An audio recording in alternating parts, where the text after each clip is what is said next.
Hello, my friend. Today I will tell you another long-forgotten legend. Close your eyes and let the magic transport you to Middle-earth. Our journey begins. In the days that followed the fall of Barad-dûr, when the skies above Gondor were still streaked with ash and the air bore the scent of scorched earth and broken stone, there came a silence so deep it seemed the very breath of the world had paused. From the white city, still marbled with the scars of battle, a new star began to rise, not in the heavens, but in the hearts of those who remained. Aragorn, son of Arathorn, the long-hidden heir of Isildur, walked now not as a ranger in the wild, but as Elisar, king of the reunited realm. His brow bore the weight of a silver crown, his hands still calloused from sword and soil. Though the ring was destroyed and the shadow vanquished, he knew well that the true work of kingship had only just begun. Minas Tirith stirred with a cautious hope. The white tree, once barren, had been found renewed upon the slopes of Mindalluin, and its first blossoms shone pale and fragrant in the spring air, symbols of an ancient promise remembered.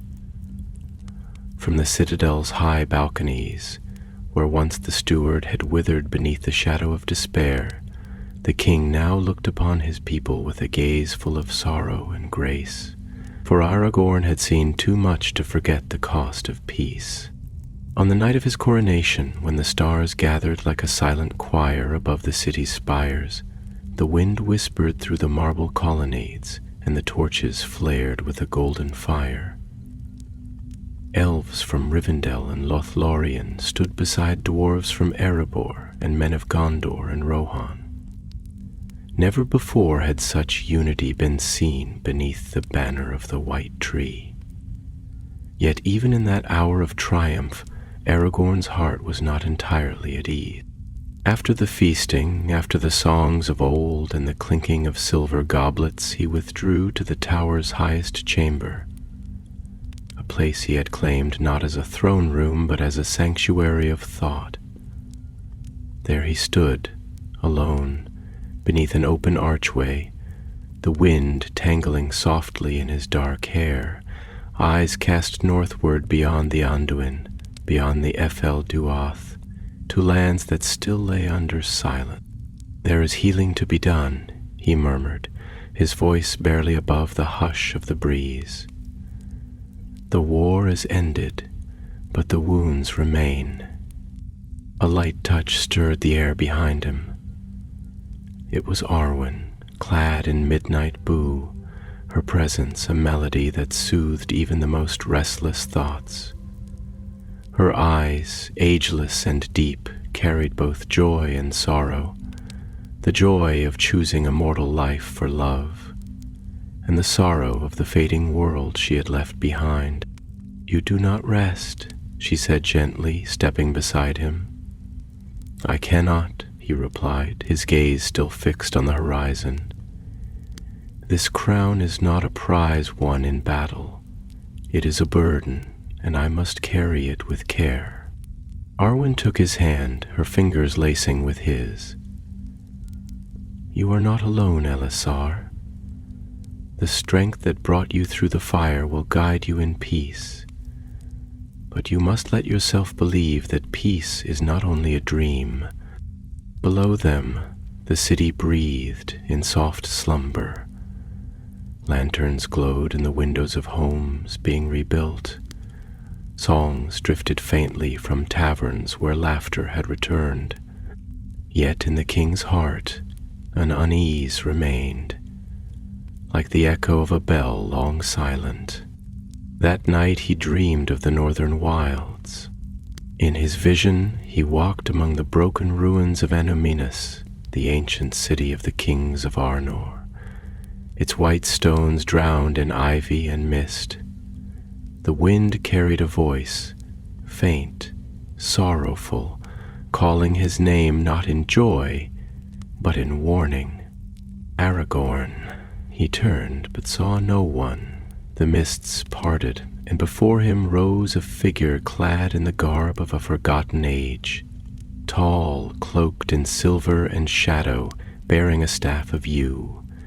The figure's eyes were veiled, yet Aragorn felt them pierce his soul. "You wear the crown," the figure said, "but the land has not yet healed.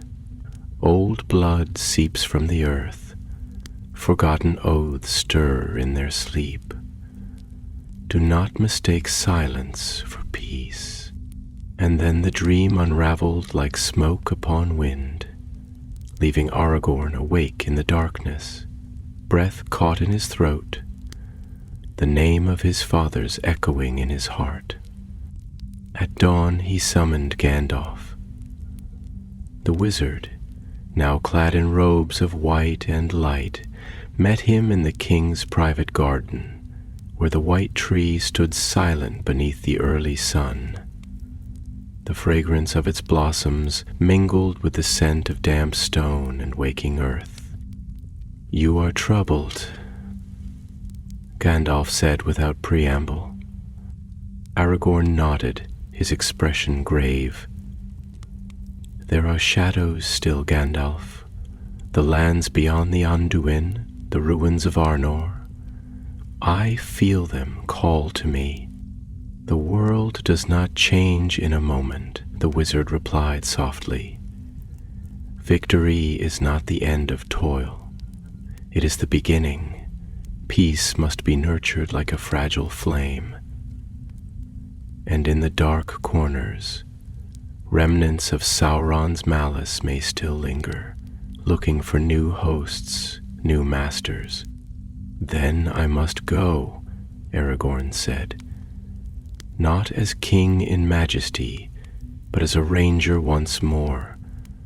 I must see with my own eyes the wounds the war has left behind." Gandalf placed a hand upon his shoulder. "If you go, go not in sorrow, but in hope. Take with you those who understand not only the sword, but the heart. This realm shall not be ruled by power alone." And so the journey began anew, not of conquest, but of restoration. In the days that followed, messengers rode from the White City to the northern realms. The halls of Rivendell were stirred with news, and in the woods of Ithilien, Prince Faramir prepared new maps. Legolas, still drawn to the sea's whisper but loyal to his friend, set aside his longing. Gimli, ever proud, polished his axe once more, not for war but for rebuilding. They would ride again, not to face the wrath of a dark lord, but to confront the quiet trials of peace. And thus the Fourth Age began, not with thunder, but with the slow, deliberate breath of a world reborn. The morning sun, soft and golden, unfurled its rays across the rooftops of Minas Tirith like a gentle hand brushing sleep from the face of the world. Light trickled through the marble colonnades and caught upon the dew-slick stones of the upper courts, where ivy had begun to reclaim corners of the city abandoned during the siege. The air was still touched with the cool breath of early spring, and every scent seemed to carry the memory of yesterday's rain.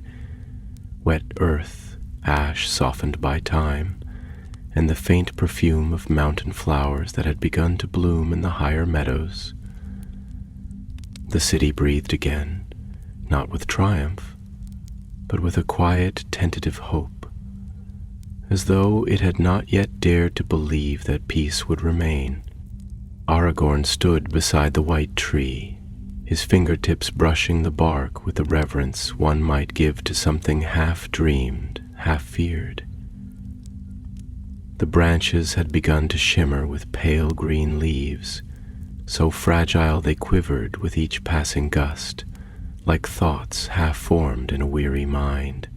Beneath that sacred canopy, Aragorn felt not only the weight of lineage, but the nearness of memory. Of all the kings who had come before him, who had ruled, faltered, or vanished into the dust of forgotten song. The crown upon his brow felt less a symbol of victory than a question he had not yet answered. He turned at the sound of approaching footsteps, slow and measured upon the stone. Arwen entered the garden as if the morning had been waiting for her arrival to begin. The long veil of her hair caught the rising light like the silk of a starlit river, and her eyes, deep pools of twilight from a realm untouched by decay, met his with a sorrow that had become as familiar as love. She said nothing at first, only drew close, placing her hand lightly upon his chest, where his heart beat slow and heavy like the echo of distant drums. "I dreamed again," Aragorn murmured, his voice low, as if speaking aloud might disturb the hush that had settled over the world. A city with no name, a tower crumbling into the sea. I walked its halls as a stranger, though I knew them as one knows the faces of the dead.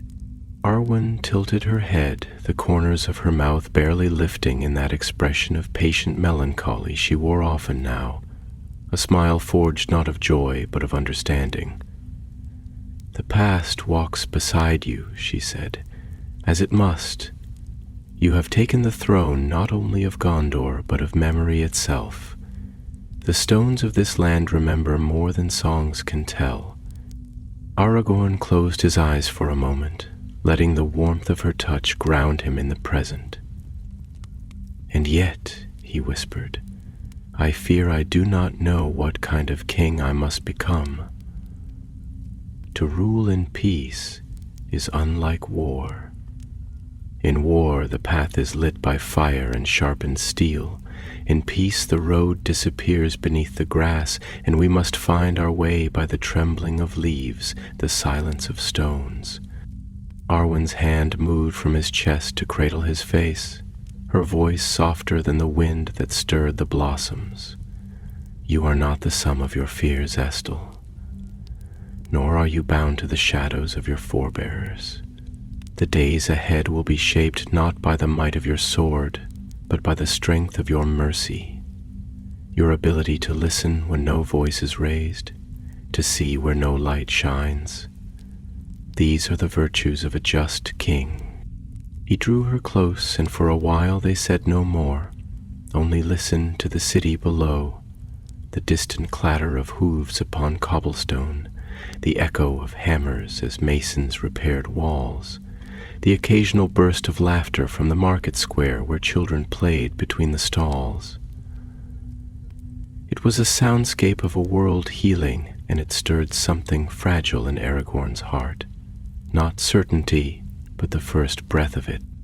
Later that day, Gandalf joined him in the tower's high chamber, the one that looked eastward across the Pelennor and into the distant, war-scarred lands beyond. The wizard's white robes shimmered faintly in the shifting light, as though they reflected not the sun, but the memory of some brighter, ancient day.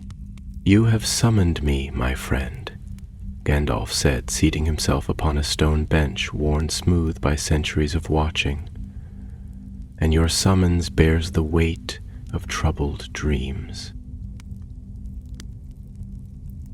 Aragorn remained standing, his hands clasped behind his back as he looked toward the mountains that lined the horizon like the backs of slumbering giants. "Yes," he replied, "dreams and something more. There is a stirring I cannot name, like the wind before a storm that does not break.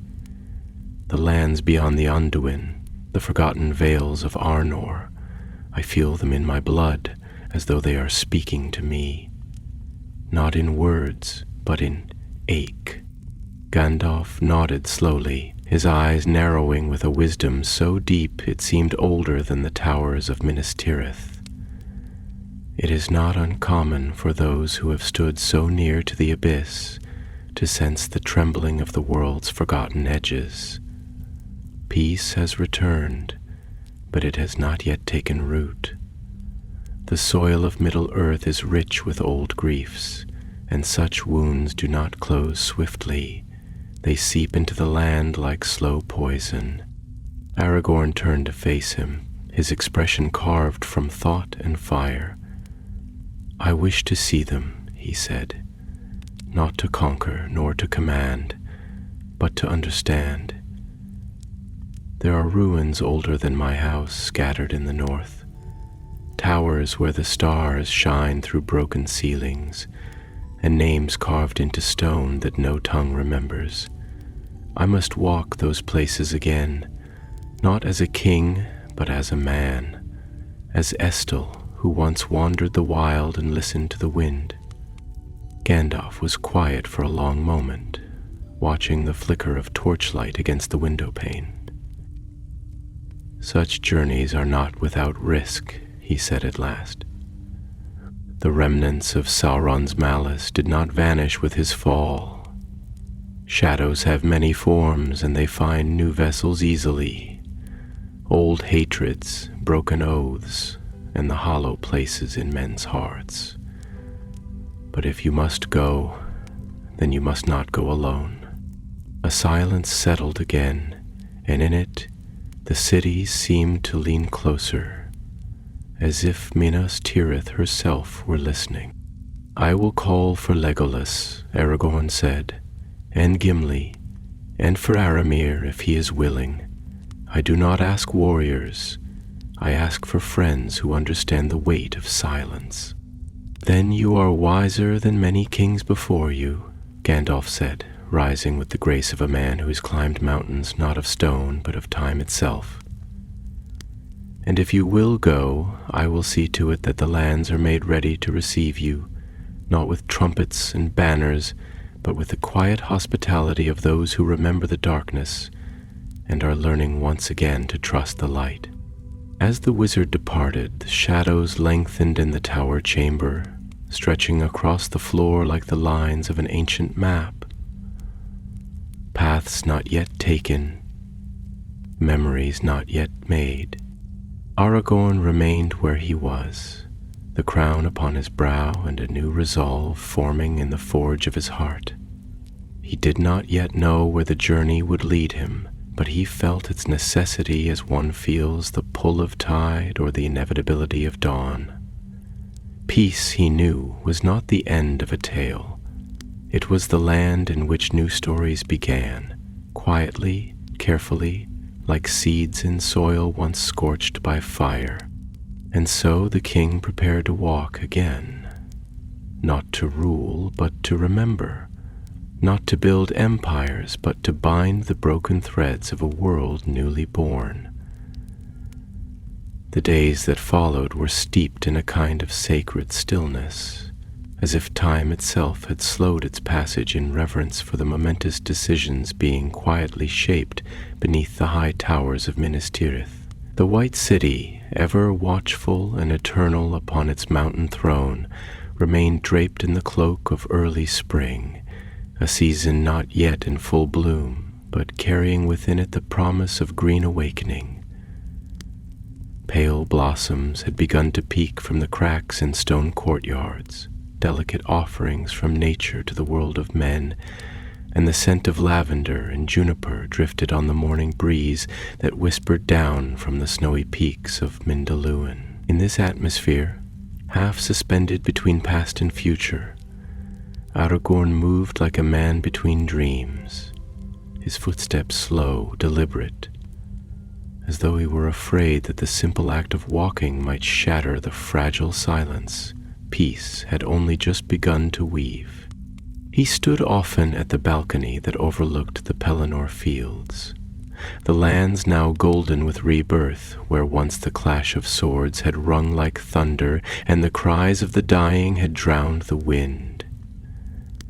From here the road to Osgiliath shimmered like a river of memory, and beyond it the dark line of the Ephel Duath loomed still, no longer pulsing with malice, but forever carved with the shape of ancient dread. He looked not with fear, but with contemplation, as one might regard a scar on the body, not with revulsion, but with solemn remembrance of the pain that birthed it. It was in these moments, when the sun spilled across the fields and cast long shadows from the broken stones of siege towers now crumbled into relics, that Aragorn felt the true weight of the crown he bore, not as gold upon his brow, but as time etched into his soul. It was on such a morning that he summoned Faramir to his private chambers. Faramir, Prince of Ithilien, the steward's son who bore the dignity of old Númenor in every quiet gesture, whose eyes seemed always to seek meaning beyond the moment, and whose heart, tempered by fire and solitude, had become a mirror in which Aragorn often glimpsed his own inner doubts. Faramir entered with the humility of one who understood that power was not a mantle, but a burden shared in silence. He bowed, not with ceremony, but with the grace of one friend acknowledging the sorrow of another. "My lord," he said, his voice like parchment brushed by wind, "you sent for me." Aragorn gestured toward the balcony, where the sun now painted the sky in molten hues of amber and pearl. "Yes, Faramir, come. There is something I must speak, and I would have it heard not by a prince nor by a steward's heir, but by a man who has stood in shadow and chosen light, not because it promised triumph, but because it was right." Faramir joined him, his gaze following the curve of the land as it stretched toward the east. The breeze caught his dark hair, lifting it gently, and for a long while they both stood without speaking, as if their thoughts needed space to unfurl like sails before they could find the wind. At last Aragorn broke the silence. "Do you ever feel, Faramir, that peace is not a gift we have received, but a question we have yet to answer? That we stand not upon a shore of arrival, but at the edge of an unknown sea, and the boat we are asked to sail is one we must build from the wreckage of war?" Faramir turned to him slowly, his eyes thoughtful, their gray depths catching the light like water beneath starlight. "I do," he said, "and often. Peace, in truth, demands more from us than war. In war we are called to resist, to endure, but in peace we are asked to forgive, to restore, to remember without vengeance, and to rebuild not in our own image, but in the image of hope. And hope is a fragile stone to lay as a foundation." Aragorn sighed, the sound full of a weariness that came not from the body, but from the soul's long wandering. "Then you understand. I am not afraid of battle, but I find myself afraid of silence, of the voices that may yet rise in it. There are still ruins in the north, in the lands where once Arnor stood, names that live only in dust, stories that end with ellipses, not resolutions. I must go there, Faramir, not as a king, perhaps not even as a healer, but as a son of that fading line, to sit among the ghosts of my kindred and ask them, what now? Faramir's hand rested lightly upon the stone ledge. "Then go," he said. "But do not go alone. Take with you those who understand the shape of your heart. The lands you speak of are not barren, they are dreaming. And dreams, my lord, are not silent. They are merely waiting for someone who knows how to listen." Aragorn looked at him then with deep gratitude, a warmth stirring in the hollow places of his chest. "You speak with the wisdom of old trees," he said, "steady, rooted in sorrow, yet reaching always for the sun." Faramir smiled faintly, a gesture as fleeting as a breeze upon still water. "Then let the roots guide you," he said, "and may your journey be not only one of remembrance, but of return." As the Prince of Ithilien departed, his cloak trailing like dusk behind him, Aragorn felt the world tilt slightly toward decision. That evening, beneath the rising moon, an argent lantern drifting through clouds like a memory afloat, he sent word to Legolas and Gimli, who had not yet departed for their distant realms. Messengers rode swift and silent into the night, their cloaks flashing like shadows between lanterns, their voices low with the urgency of dreams being summoned. And when the night deepened, when even the wind seemed to hush in reverence, Aragorn sat alone in the Hall of Kings. The high vaulted ceiling loomed above him like the arc of time itself, and the statues of his ancestors watched in silence, their stony eyes hollowed by centuries of waiting. He placed Anduril before him, not as a weapon, but as a relic, a shard of history reforged, and whispered to the sword the thoughts he could not yet shape into speech. "To lead is not to command," he murmured, his voice barely louder than the breath of the torches. "It is to walk into the dark and carry the flame, even when your own hands tremble. I do not know what lies in the lands of Arnor, but I know they call to me, and I will answer." The sword did not answer, but the firelight caught upon its blade, and in that reflection Aragorn thought he glimpsed not his own face, but the shadow of a road winding northward into mist and memory.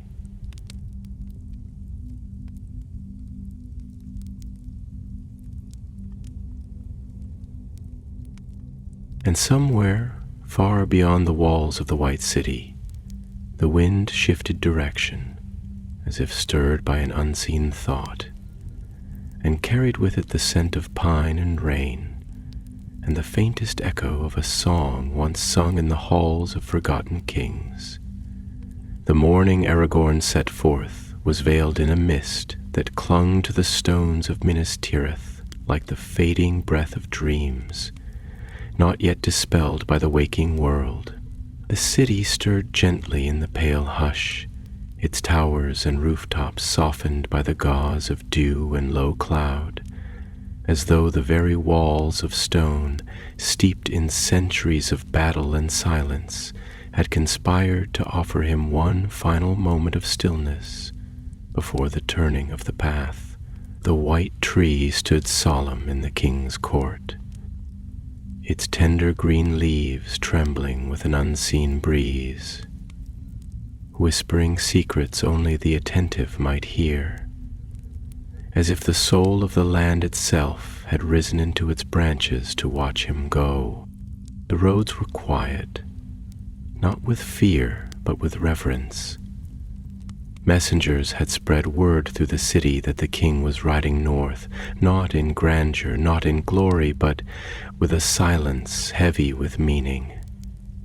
Those who watched him depart, craftsmen, soldiers, weavers, and children, did not cheer nor weep. They merely stood in doorways and windows, some with hands pressed over hearts, others with brows furrowed in thought, as if each soul understood, in some quiet part of their being, that this journey was not of state or duty, but of the deeper sort, one undertaken by men who carried the weight of many worlds within them. Aragorn wore no cloak of state, only a travel-stained mantle of gray, the sort worn by the Dunedain of old. Upon his brow he bore not the silver crown of the reunited realm, but a simple circlet of star-wrought steel, light and unadorned, and at his side hung Anduril, its hilt bound in leather darkened by use and memory. The sword did not gleam, but it seemed to pulse gently in the gloom like a shard of day hidden in twilight. Legolas came to his side in silence, the elf's footsteps as soundless as light falling on still water. He was clad in the hues of the forest, green and brown interwoven like leaf and bark, and though his gaze was as keen and unclouded as it had ever been, there was a new stillness in it, a gentling, as if the long shadows of sorrow had finally taught him the beauty of pausing.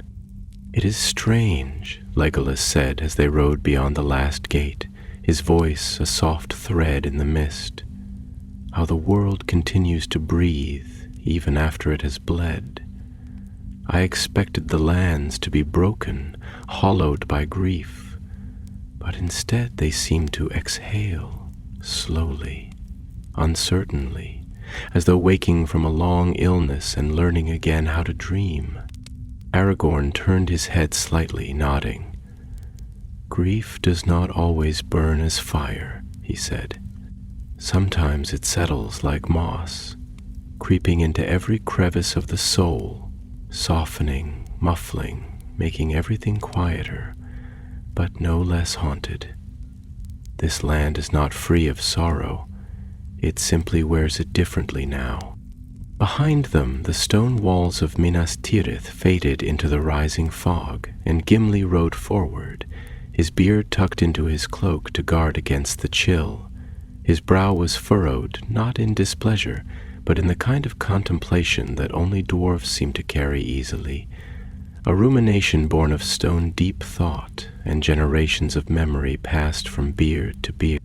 "You speak of sorrow like a thing alive," he grumbled gently, more to the mist than to them. "And maybe it is. I've seen it grow roots in halls where laughter once rang like hammers on anvils. But I wonder, do men always carry it so near to the surface? In my halls we lock it away in stone. We carve our grief into runes and hide it in the bones of the mountain. We do not speak it aloud, yet here you are, speaking of dreams and moss and breath. It is unsettling and strangely comforting." Aragorn smiled faintly, though his eyes did not lose their distant sheen. "Perhaps we speak it aloud because it never truly leaves us. We are too short-lived to forget. Each sorrow is carried like a child, grown, cradled, mourned, and passed on. And this journey, Gimli, is not just to see the world that was. It is to meet the grief that shaped it, to look upon it not with fear but with understanding." They rode on for many days, through lands that bore the wear of war and quiet scars. Fields that had once been battlegrounds now grew soft with wildflowers, their roots fed by blood too ancient to name. Trees leaned together as if whispering, and rivers ran a little clearer, a little slower, like the veins of a world recovering from fever. Birds sang hesitantly in branches not yet certain of spring, and the sun broke through the cloud only in glances, shy and golden. When at last they came to the edge of the northern wilds, to where the land grew quiet in a different way, not with healing but with abandonment, they dismounted and walked for a time, letting the silence guide them. Here the ruins of Arnor began to rise from the hills like forgotten thoughts surfacing from an old mind.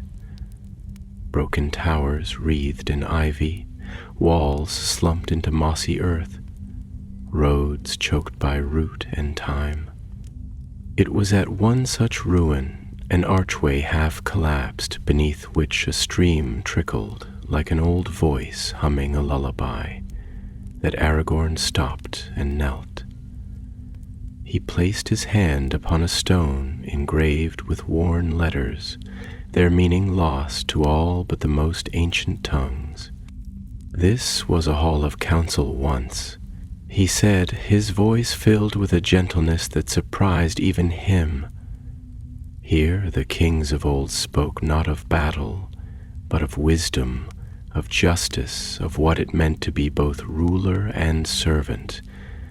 And now it lies open to the sky, and the stars are its only witnesses. Legolas sat upon a fallen beam, his fingers tracing the bark of a sapling that had taken root in the stones. Perhaps that is fitting, he mused. For what is a king, if not one who must learn to rule beneath the eyes of eternity? Aragorn looked up at the sky, gray and endless, its clouds like thoughts drifting in a mind too vast for understanding. "It is easy to rule when the enemy is clear," he said. "But in peace every decision is a stone cast into a still lake, the ripples spread unseen, sometimes for generations. What I do here now may shape children I will never meet. That is a fear greater than any blade." Gimli laid a hand on his shoulder. "Then let it also be your hope," he said, "that your stones fall true, that the ripples carry strength, and that when the lakes settle again, the reflection they hold is one of light." And there in the silence of forgotten kings, beneath a sky that neither judged nor forgave, only endured, they rested, not from weariness of body, but from the long ache of unspoken questions. And the wind passed softly through the stones as if in answer. The days grew longer as they journeyed deeper into the lands where the name of Arnor lingered like a fading whisper in the hollows of valleys and the forgotten bends of rivers. The road, if one could still call it that, had ceased to follow any formal path and instead wound through thickets of golden gorse and heather, over weathered hillocks where the stones stood like old bones exposed by wind and rain, and into woods so ancient that even Legolas, with his elven memory, could not name every tree. Time itself seemed to thicken in those northern reaches. Every step forward felt not as a measure of distance, but as a descent into the sediment of forgotten years. The land did not resist them, but neither did it welcome them. It simply watched, silent and abiding, with a gaze born not of eyes, but of endurance. They came one dusk to a place that had no name, though once it had surely borne many. There, a single tower rose from the crest of a wooded ridge, its stones blackened not by fire, but by the long, slow grief of abandonment. Ivy hung like mourning veils from its cracked parapets, and the last light of the sun spilled across its western face, turning every fracture and scar into veins of gold. Around its base, the forest had begun to reclaim what had been stone, roots curling like fingers through the broken thresholds, saplings sprouting in the forgotten corners of old courtyards, and the wind playing low laments through shattered arrow slits. They made camp in what remained of a great hall, now open to the sky where the roof had long since fallen. Moss carpeted the flagstones, and rainwater glistened in the grooves of old runes, like tears welling in words too old to be read. A fire was kindled in the ancient hearth, and its glow painted their faces with a flickering warmth that stood in soft defiance against the encroaching chill. As the flames licked the shadows away, the scent of pine resin and distant rain filled the air, mingling with the subtle musk of old stone and leaf litter. Gimli sat close to the fire, absently sharpening his axe, though it had not dulled.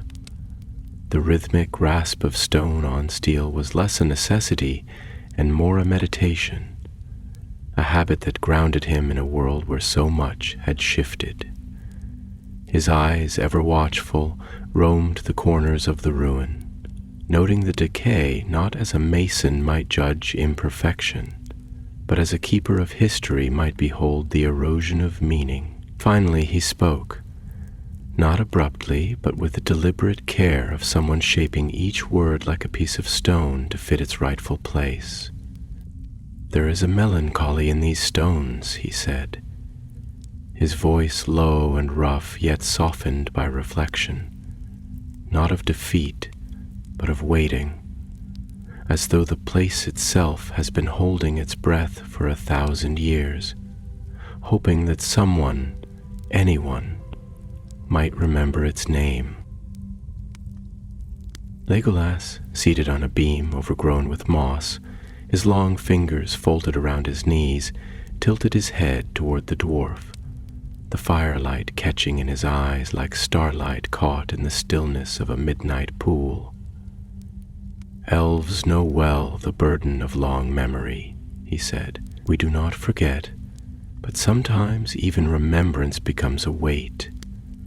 There are places in this world where time gathers like mist, where the past refuses to be past, and where every leaf whispers not of now, but of what once was. This is such a place, and yet memory alone does not restore what was lost." Aragorn listened without speaking for some time, his eyes fixed on the fire, though he did not truly see it. The flames danced in his vision like the ghosts of kings, tall, proud, but transparent, flickering in and out of shape. His hands rested upon his knees, fingers interlaced, and his brow furrowed not with doubt, but with the burden of clarity. When he finally spoke, his voice was quiet and thoughtful, carrying not the weight of command, but the tremble of introspection. "There is a sorrow in this place that mirrors something within me," he said, "not the sorrow of war, which is sharp and sudden, but the slow sorrow of inheritance, of carrying something too old for the hand that bears it. I feel as though I am walking through the corridors of my own bloodline, and each ruin I pass is another chamber of the heart left unhealed. My line faltered here. Isildur's seed failed to keep watch. We grew scattered, thin as smoke, wandering through ages of shadow and forgetting. And now I return, not with triumph, with questions that have no easy answers." Legolas looked at him then, not as a subject looks to a king, but as one soul regards another who stands at a crossroads of spirit. "And what answer do you seek, Estel?" he asked gently. "What would you hope to find among these fallen stones and haunted roads?" Aragorn was silent for a long moment, then rose to his feet. The firelight fell across his face in uneven patterns, illuminating the hollows beneath his eyes, the wear at the edges of his gaze. He walked slowly to the edge of the ruin, where the wall had crumbled away, revealing a vast swath of forest rolling into darkness. The moon was rising, half veiled by clouds, its light silvering the treetops and casting long shadows into the glades. The wind stirred the leaves, and their rustling seemed to form a language older than words. "I do not seek glory," he said at last, his voice barely above the wind, "nor absolution. I seek understanding.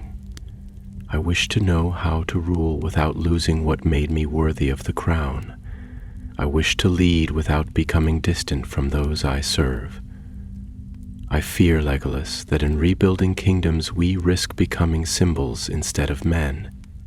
And if I am to guide this age, I must remain both. That is why I came north, not to claim, but to remember what humility truly means." Gimli, having paused his sharpening, let out a soft breath like the settling of dust in an old tunnel. "You speak of memory and humility as though they are burdens," he said, "but perhaps they are your armor. Stone endures because it yields. Even the mountains bow to time, and perhaps so must kings." The fire crackled between them, casting shifting light on their faces and shadows that leaned long across the ruin like old memories stretching out their limbs. Around them the forest listened, and the sky above drifted into a deeper hush, as if the stars themselves were drawing nearer to hear the thoughts of men and elves and dwarves, beings once scattered by fate, now drawn together by the gravity of a world trying to heal. That night, Aragorn did not sleep quickly.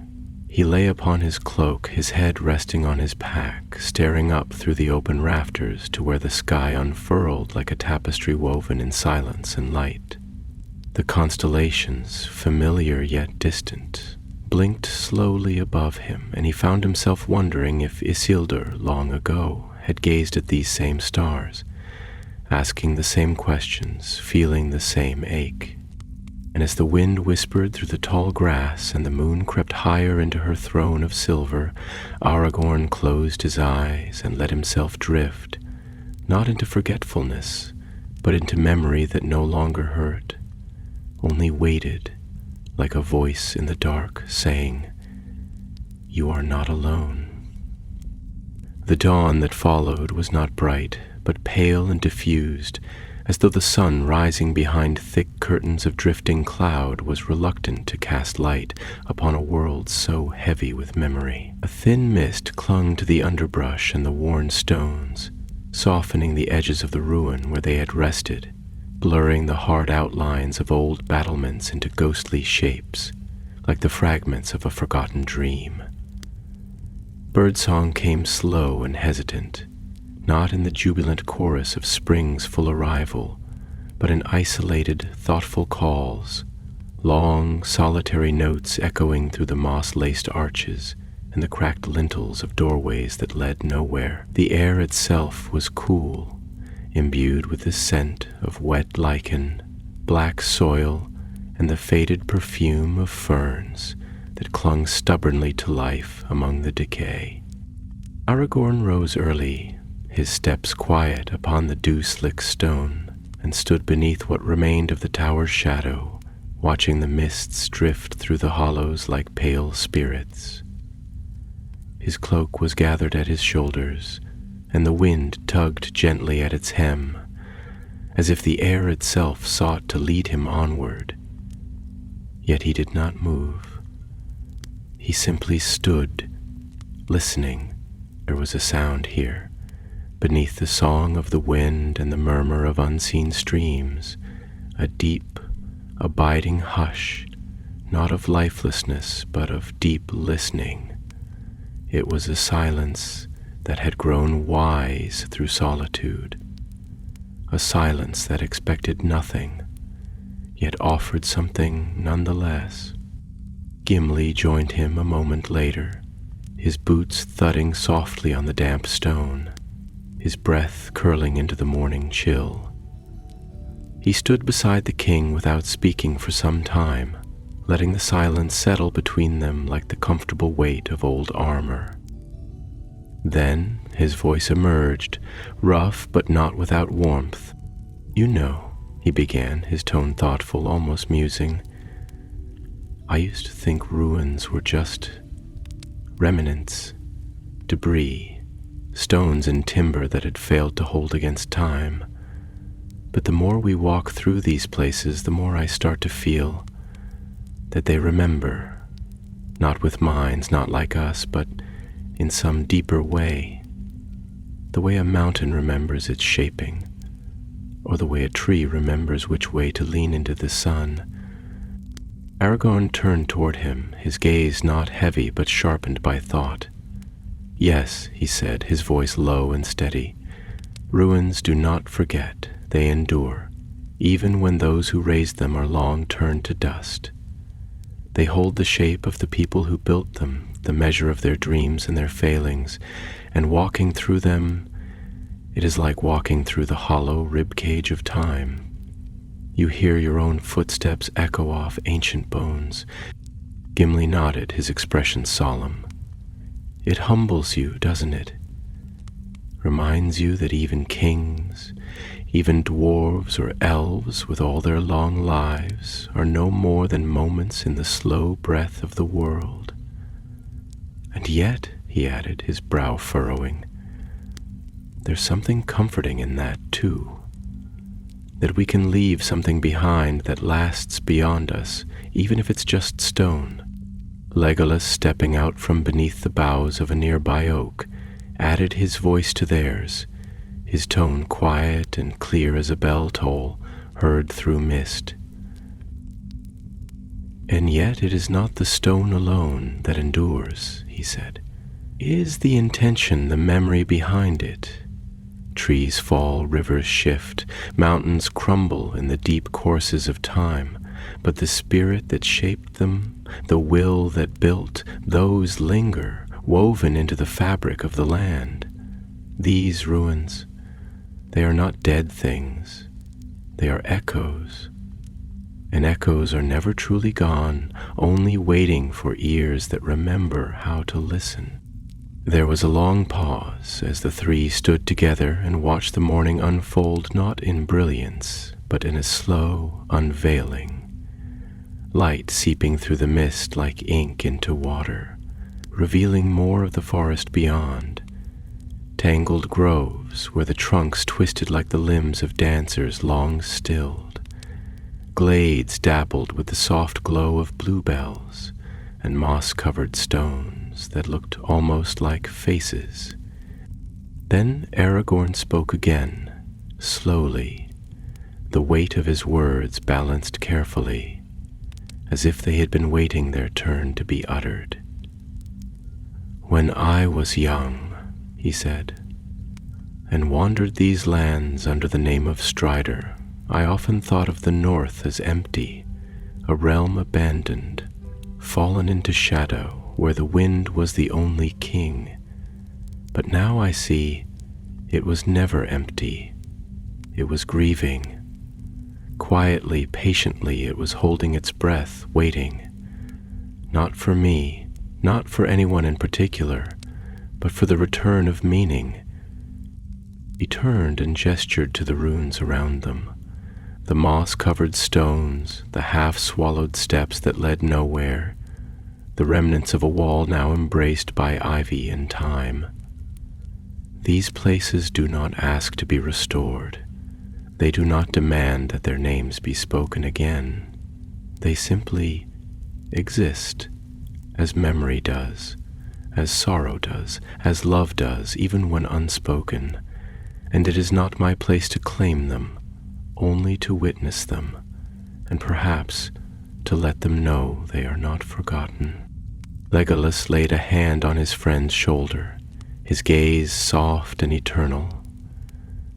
"To remember," he said, "is to honor, and perhaps that is the truest act of kingship, not to rule, but to remember rightly, to carry the old truths forward, even when they weigh like mountains." Aragorn bowed his head, a gesture not of defeat, but of reverence. "Yes," he whispered, "and if I can do that, if I can listen long enough, walk far enough, feel deeply enough, perhaps I can teach others to do the same, not with decrees, but with example, with silence."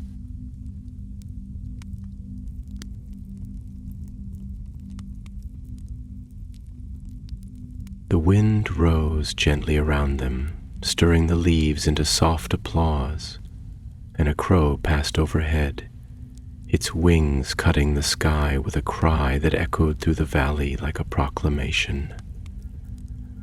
The forest listened, the stones listened, and somewhere, beneath the soil, the roots of the past shifted faintly, as if in recognition. That day they did not journey far. They remained among the ruins, walking slowly, speaking little, each of them lost in his own reflections, letting the land tell its story in its own time. Aragorn moved from hall to hall, not with the purpose of a traveler seeking shelter, but like a pilgrim in a temple whose god had no name, only the weight of silence in stone. He paused often, before doorways that led to emptiness, before carvings half erased by the wind, before windows that now opened only onto vines and the slow dance of dust motes in the air. And in each place he stood still, eyes half closed, not seeking vision, but listening to the past, to the ghosts, to himself. That night, as the stars emerged, dim at first, then sharper and more numerous, the three companions sat beneath the tower once more, and for a long time none of them spoke. The fire crackled softly, and the shadows it cast seemed gentler, less like warnings, more like memories drawing close to share in the warmth. And somewhere deep within Aragorn, a quiet space began to open, a chamber in the heart, long sealed by duty and fear, where something ancient stirred not in anger but in welcome. The next morning rose like a slow exhalation, the horizon painted in hues of quiet ember and faint rose, as if the world itself was stretching gently into wakefulness after dreaming long beneath the canopy of stars. The sky above the wilds of the north was vast and unbroken, a dome of soft gray dupil brushed with wisps of high wandering clouds that drifted like the remnants of some ancient tapestry unraveling at the edge of heaven. The earth below still glistened from the dew of the night, and every blade of grass seemed to hold a single drop of light, trembling, delicate, as though the very ground had been weeping in joy or sorrow. It was hard to tell which, for the land here was saturated with both, braided so tightly together that joy and grief had become one indistinguishable song, sung beneath the breath of time. They rode slow through a vale where the hills gathered close like slumbering guardians, their sides covered with heather and young birch whose leaves fluttered like silver coins in the early light. The forest here was gentler, more open, touched by sunlight that filtered down through branches in warm, dappled pools. There was a sweetness in the air, not cloying, but subtle and mournful, the scent of wild thyme and distant fires, of bark warmed by sun and stone warmed by memory. Birds flitted through the branches above, some silent, others singing soft notes that seemed not calls but echoes of forgotten lullabies. It was Aragorn who first halted, drawing his horse to a stop before the ruins of what once must have been a settlement. Small, perhaps, but well loved. Here the stones were not grand towers nor defensive walls, but low foundations traced with the remains of hearths and walls, circles of firestone, broken wells, a small shrine worn nearly to dust. The moss grew thick here, and wildflowers sprang between the stones, violets, forget-me-nots, and the fragile white blossoms of starwort that opened only with the dawn. It was not the grandeur of a lost city that held them now, but something smaller, something gentler, the bones of everyday lives long past, lives not written into song, but which had sung themselves into the land. Aragorn dismounted slowly, and when his boots touched the earth, he did not walk forward with purpose, but with reverence, as though entering a sacred space not marked by ritual, but by memory. His gaze drifted from the remnants of homes to the ancient tree at the heart of the clearing. A great elm, its branches wide and gnarled, its bark twisted with the carvings of names too weathered to read. Beneath it, half buried in earth and moss, stood a stone bench, cracked in two, but still bearing the unmistakable shape of a resting place. He placed a hand upon the bark, fingers trailing through the scars and grooves of time, and after a long silence, he spoke, softly, not to his companions, but to the tree, to the memory it held. "There is a stillness here," he said, "a kind of peace that no throne could ever command, not because the pain has vanished, but because it has been held, and held long enough to become something else, something sacred. It is not that these people were great in the way songs remember greatness. They were great because they lived. They grew old, they laughed, they wept, they raised children, they spoke their names into this land so that, even now, long after their breath has passed into the soil, something of them remains." Legolas, who had walked quietly behind, lowered himself to sit upon the other half of the broken bench, His gaze lifted to the trembling leaves of the elm. "Elves do not forget," he said, his voice carrying the stillness of twilight, "but we often forget what it means to remember simply, without grandeur, to recall not the battles nor the victories, but the ordinary days. The hum of bees in summer, the way a child's laughter clings to the walls of a home, the scent of bread cooling by the fire. It is those memories that the trees carry best, I think, not the great deeds, but the small ones that made a place beloved." Gimli leaned against a stone pillar cracked through with root and rain, his arms crossed, his brow furrowed, not in anger but in reflection. "In the halls beneath the mountain," he said after a pause, "we carve into the stone the names of our fathers, our mothers, our kin. We etch their deeds, their lives, their passing. But what I never understood, not until now, is that the land itself remembers in a different way. It does not carve. It grows. It does not inscribe, but enfolds. And in that enfolding the dead are not lost, they are carried. Not in words, in roots, in wind, in the silence between songs." Aragorn lowered himself to the grass, knees folding gently, his hands resting palm down upon the moss, as if to feel the pulse of the earth. "Then perhaps," he murmured, eyes half closed, "my journey was not to find what was broken and restore it, but to learn that not all that falls needs raising. Some things are sacred because they fell, because they were allowed to return to the earth and become part of its dreaming." He looked up at them, and his eyes held a different light now, not the fire of a warrior nor the certainty of a ruler, but the deep, reflective glow of one who has walked to the farthest edge of his lineage and come back not with answers, but with the humility of stillness. "I thought I came here to reclaim the past," he said. "But now I see I came to lay it down, to offer it back to the earth that bore it, and to carry only what will guide me forward, not what would chain me to the weight of names and blood. My ancestors do not ask for a monument. They ask for a future where such monuments are no longer needed." The wind shifted then, moving gently through the leaves, and the sound it made was like the sigh of an old mother watching her children return from afar. The grass bent slightly, and the petals of the starwort opened a little wider in the light.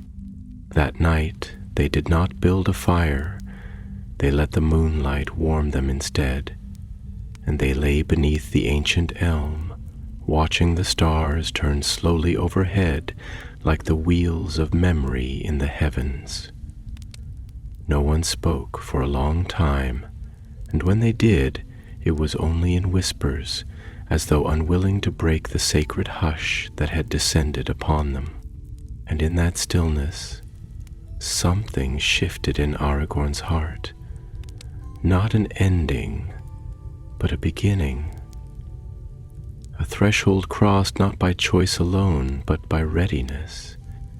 And he knew, as surely as he had known the touch of Arwen's hand, that when he returned to Gondor, it would not be with the crown heavier upon his brow, but lighter, not because the burden had lessened, but because he had found the strength to carry it with peace.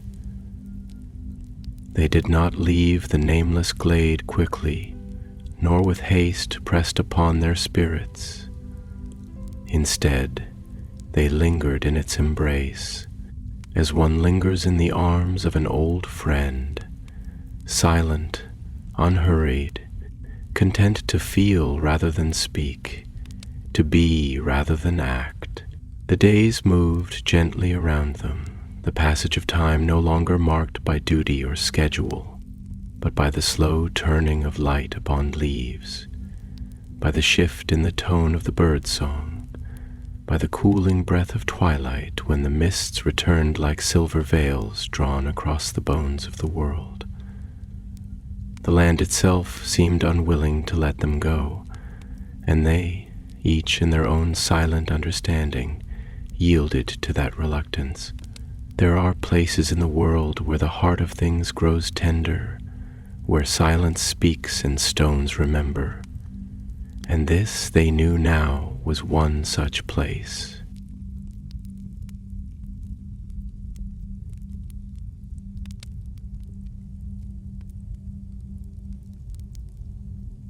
On the third day of stillness, Aragorn sat beneath the elm as dusk unfurled, leaning against its trunk, his legs stretched before him and his fingers lazily tracing the patterns in the bark, those old, worn runes of names long since returned to the earth.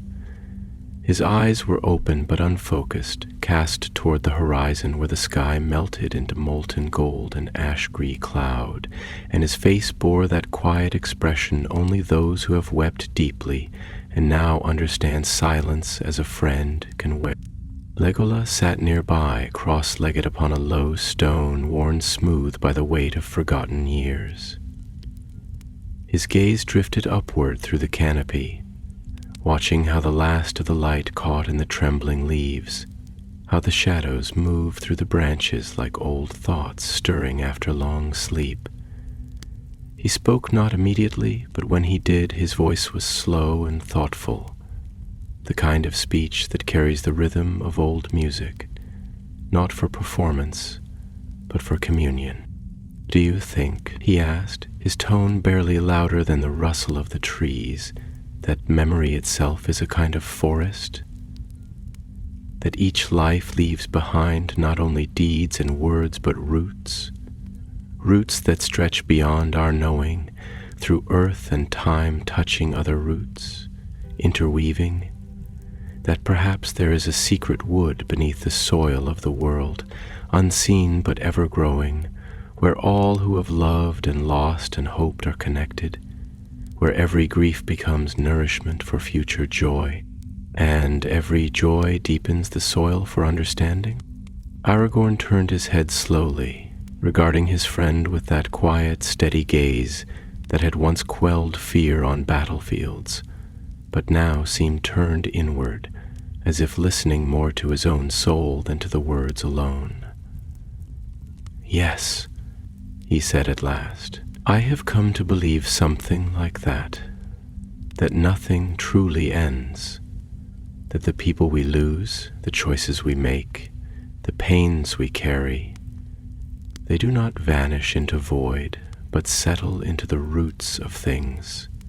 And perhaps that is what we mean when we speak of legacy, not pride, not renown, but this quiet interweaving, to live not above the earth, but within it, to be remembered not in song, but in the tilt of a tree toward sunlight, in the peace that lingers in a glade long after the voices are gone." Gimli, who had been quiet for most of the day, now stood a little apart, his back to a low wall blanketed in moss, his arms folded across his chest, and his gaze turned not to the sky, but to the ground. He had always found his truth in the stone and in the soil, in that which endures not by resisting the wind, but by becoming part of it. When he spoke, it was with the cadence of stone shaping itself through time, measured, considered, and full of weight. "I used to think that legacy was a kind of armor," he said, "a shell we built around ourselves to keep the world from forgetting what we did. But here, in this place, I begin to wonder if it is not armor at all, but a kind of soil, not a defense, but a gift, something we offer to the world to be taken in, used, remade. Perhaps it is enough not to be remembered in our own names, but to be the ground upon which others find their footing." A quiet descended after his words, not heavy, but deep, like the hush that falls in the heart of a mountain when all the forges have grown cold and only the memory of fire remains. The wind stirred again through the leaves, and in it there was a scent of change, pine warmed by sun, distant rivers moving under stone, the faintest trace of smoke from some far village preparing for evening. It was not the smell of endings, it was the smell of departure. The next morning, Aragorn rose with the sun. He did not say he was ready, he did not need to.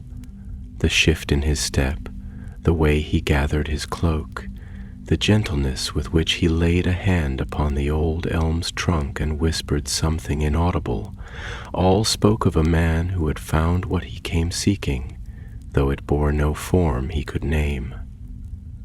His face was different now, not changed in feature, but in depth. There was something older in his eyes, and something younger too.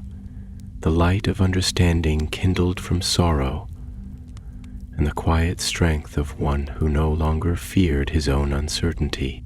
They did not ride fast as they turned south, back toward the long road that would lead them once more to the halls of men. But they rode with purpose, not of urgency, but of meaning. The landscape unfolded before them, more vibrant than before. Hills like the sleeping backs of dragons, veiled in heather and cloud. Forests echoing with the calls of unseen birds, brooks glimmering with fish no longer disturbed by war. Even the air seemed brighter, not in light alone, but in spirit, as though the world had been holding its breath, and now exhaled softly in their passing. Aragorn said little on the road, but his silence was no longer burdened.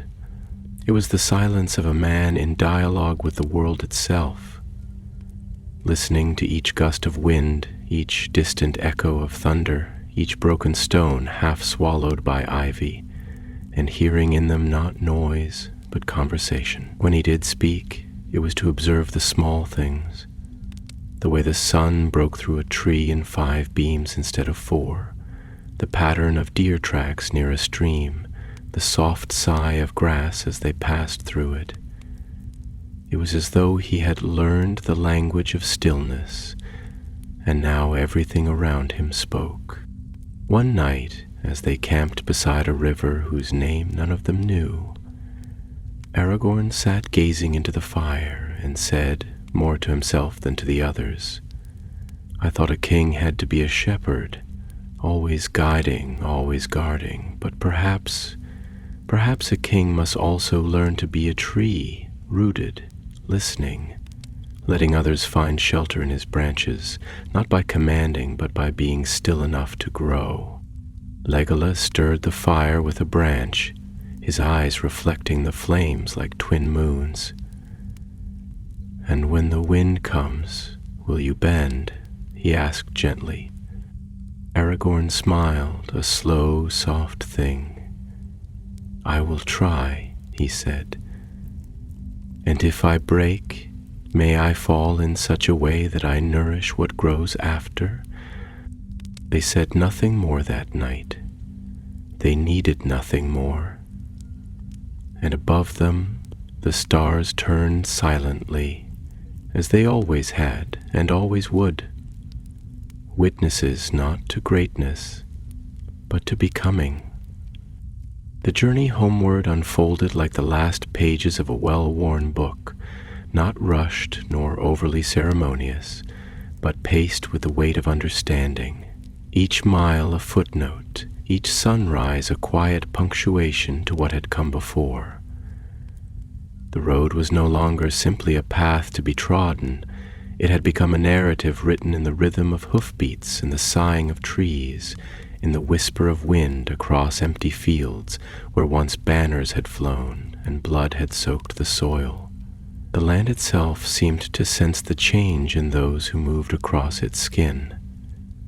The grass no longer merely bent beneath their tread, but appeared to lean in, listening, as if drawn to the echo of something new growing in the soul of its king. The southern sky grew warmer as they drew nearer to Gondor. though the air still bore the chill memory of the north. Wild flowers reappeared along the verges, yellow celandine and purple columbine, clover and yarrow and the bright blue kisses of harebell, all trembling in the breeze like thoughts left unsaid. Small villages appeared more frequently now, stone houses with moss-covered roofs, smoke curling from chimneys in lazy spirals, children laughing in fields that once trembled beneath the feet of war.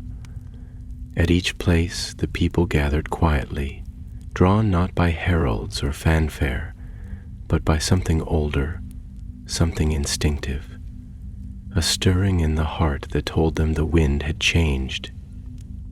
When they finally reached the outlying hills of Minas Tirith, it was not with horns and banners, but in the soft light of a late afternoon where the sun lay like molten gold upon the flanks of the white mountains, and the shadows of the towers reached out across the fields like arms welcoming something long lost. The city stood tall, unchanged in stone, but somehow different in spirit, as though it too had exhaled, had watched the return of its king not from the battlements, but from the hidden quiet of its gardens and libraries and long-forgotten halls, and knew in the marrow of its stone that something had deepened.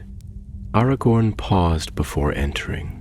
He stood on a low rise where the road dipped toward the gates and looked out over the fields of Pelennor, now green and blooming with the stubborn beauty of a land refusing to let memory sour into sorrow. Here, the ghosts of war still walked, not to haunt, but to remind. The cairns had been tended, wildflowers spilled over the low stones, and birds nested among them, as if to say that remembrance, when kept gently, could become a cradle rather than a shackle. Gimli rode up beside him, silent for a time, then spoke in a voice thickened by dust and thought. You look at this land like a father returning to his child after long absence, as though you are not certain whether it remembers you with love or bitterness. Aragorn did not answer at first. His gaze lingered on the fields, then rose to the white spires that climbed like fingers into the sky, their tips touched by light as if in benediction. At last he turned to his friend and said, "Because I wonder, truly, whether it was love I gave it when I left, or simply duty. And now that I return not as a warrior, nor even fully as a king, but as a man who has walked through the long halls of his own lineage and learned how little power can truly hold, I ask myself, am I enough? Can I offer something to this land that is not only law, not only strength, but something softer, something more enduring? And let it bloom into peace?"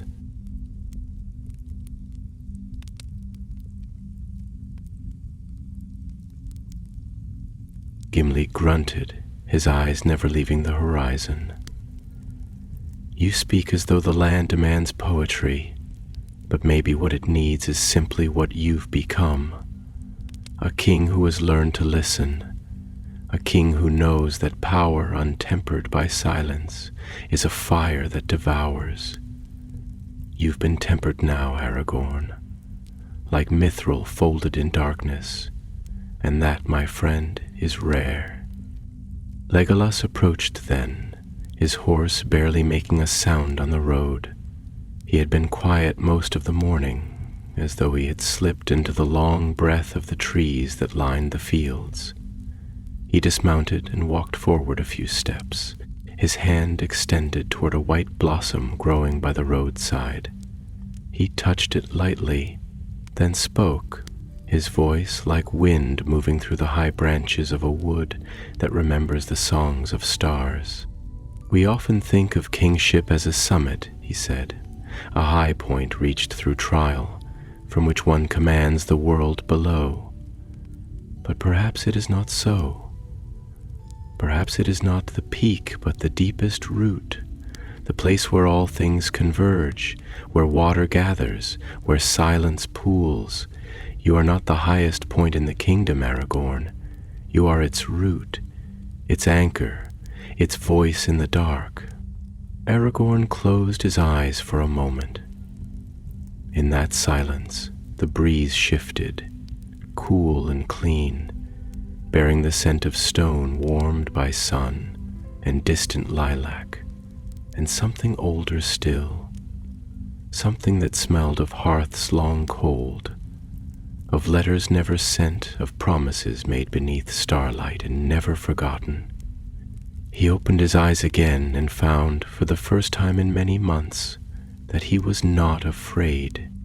When they passed through the gates of Minas Tirith, there were no trumpets, no calls from the towers, but the people came, not in lines, not in ranks, but in slow ripples, drawn from markets and courtyards and alleyways until the streets were full of faces, some smiling, some solemn, all watching, and they did not cheer nor cry, but they placed their hands over their hearts and bowed, not low, not as to a distant figure of reverence, but as to a man they knew, a man who had left as a king and returned as something more enduring. Arwen stood at the highest terrace, where the wind moved freely and the stars began to whisper of evening. She watched him approach, not with urgency, but with calm, her face serene as water that has come to rest after a long storm. And when he reached her, he did not speak.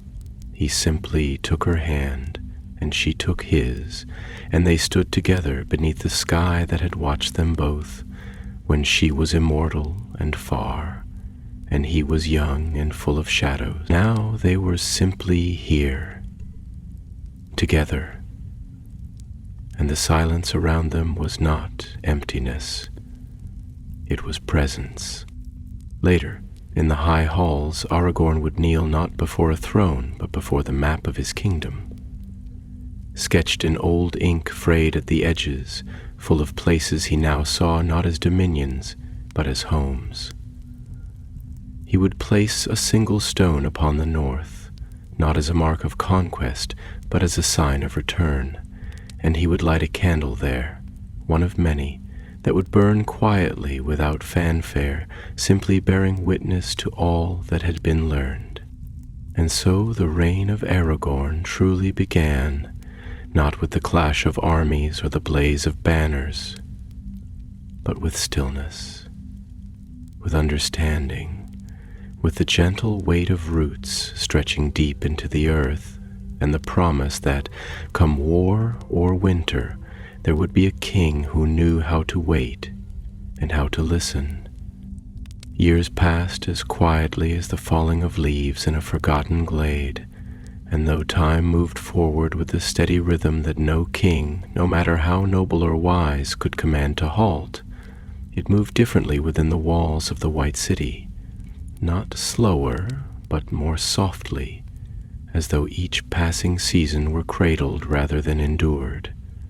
The gardens of Minas Tirith had changed since the days of shadow. The air there now tasted of time and starlight, and the saplings planted by children in the first years of peace had grown into young trees, their branches climbing eagerly toward the sun. Within those gardens, in the soft golden dusk of late spring, Arwen often walked alone, barefoot, her long gown trailing like a breath across the dew-brushed grass, her thoughts blooming as silently as the moonflowers that opened in her wake. She did not wear a crown, she had never needed one. The people knew her not only as queen, but as presence, as the quiet balance to Elisar's strength, as the memory of stars brought down into the house of men. Her beauty remained untouched by time, but it was no longer the untouched radiance of elven realms. It had deepened, ripened, matured into something more mortal, more grounded, more sorrowful, and more powerful for it. On one such evening, as the horizon blushed and the wind played softly in the boughs of the white tree, she paused before a small stone bench in the shadow of a tall elm. A tree Aragorn had planted himself long ago after returning from the north. He had said little at the time, only that he had found something worth remembering and that the tree would remember it too. Now it towered above the gardens, and the children of the city called it the memory tree, though they did not know why. Arwen sat, folding her hands in her lap, and gazed at the western sky. The breeze touched her face like the hand of an old friend, and she closed her eyes for a moment, allowing memory to rise, not in pain but in warmth. She could see him still, not in the fullness of his regal bearing, but in the small things, the way he furrowed his brow while reading maps, the rhythm of his breath beside her in silence. She saw him beneath trees, not thrones, in glades, not great halls. She had loved a man who became a king, but more, she had loved a king who chose to remain a man. When she opened her eyes again, the sky had darkened slightly. The first star had appeared, and as she watched it shimmer, she began to speak. Not loudly, not as if addressing the heavens, but as though he were still beside her, as if the air itself had become him. "You asked me once," she whispered, "what it meant to give up the light of the Eldar, and I could not answer then, not truly. I only knew that I loved you, that I chose you. But now, after all these years, I understand. It was not a surrender, it was a planting. I did not give up eternity. I buried it like a seed, and it grew into this life, into you, into the peace you shaped, into the sun we raised, into the stillness that now surrounds me."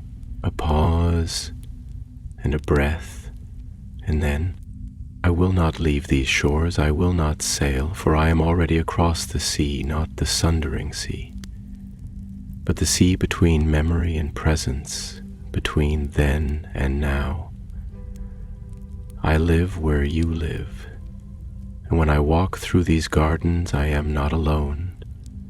I carry you as you once carried your fathers." And so the song goes on. The wind stirred again, carrying the scent of late blossoms and the faintest memory of the north. Arwen rose, her face calm, her eyes lit by starlight, and walked once more into the folds of the garden, her steps sure, her silence not empty but full, like the silence of a page that waits patiently for the next verse to be written. And behind her, beneath the elm planted by a king who had learned how to listen, a single blossom fell and did not break.